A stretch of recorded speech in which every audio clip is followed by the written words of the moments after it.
गंभीर इतिहासकारों की समस्या ये होती है कि वो एक तरह से केवल इतिहासकारों के लिए लिखते हैं, केवल अपने पीयर ग्रुप के लिए लिखते हैं। ये सभी एकेडमिक्स में समस्या होती है। डॉक्टर साहब हमारे इंटरनेशनल स्टडीज के विशेषज्ञ हैं, तो ये जो लिखते हैं या इनके साथी जो लिखते हैं वो आपस में ही पढ़ते हैं उसको, बिल्कुल, और उसमें कोई हर्ज भी नहीं है। इस तरह की जो सीरियस राइटिंग है उससे उस पर्टिकुलर स्फीयर ऑफ नॉलेज का विकास होता है। लेकिन इस समय हिस्ट्री की जो स्थिति है, हिस्ट्री और फिलॉसफी दोनों की, क्योंकि दोनों डिसिप्लिन में बहुत कंफ्यूजन फैला हुआ है, और हिस्ट्री में तो खास करके हमारे देश में या दुनिया भर में हिस्ट्री में इस समय भारी कंफ्यूजन इसलिए फैला हुआ है कि हर आदमी एक तरह से अपनी पहचान की तलाश में है, और उस पहचान को केंद्र में रखते हुए हिस्ट्री के बतौर हिंदू के, बतौर मुसलमान के, बतौर इसके, बतौर उसके, बतौर दलित के, बतौर स्त्री के। तो इसकी वजह से क्या हुआ है कि हिस्ट्री एज ए डिसिप्लिन, इसमें बहुत सारी लोगों की दिलचस्पी पैदा हुई है, इसलिए वो पॉपुलर डिसिप्लिन बन गया है। इतिहास के नाम पे आप कुछ भी लिख दीजिए तो वो बिकने लगता है। मैं ये मानता हूं, और मैंने अपने एकेडमिक हिस्टोरियन मित्रों से कई बार ये कहा है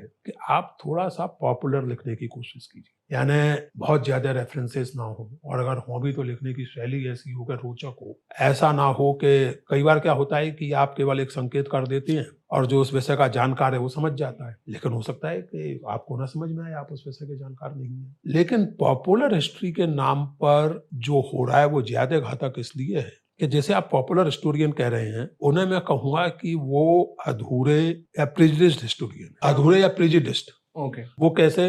वो हिस्टोरियन की तरह नहीं बल्कि एक वकील की तरह व्यवहार करते हैं। वकील क्या करता है? वकील को अपना केस जीतना है, तो वो उस एविडेंस को हाईलाइट करता है जो उसके केस के पक्ष में हो, उस एविडेंस को गायब कर देता है या डिस्क्रेडिट करता है जो उसके खिलाफ जाती है।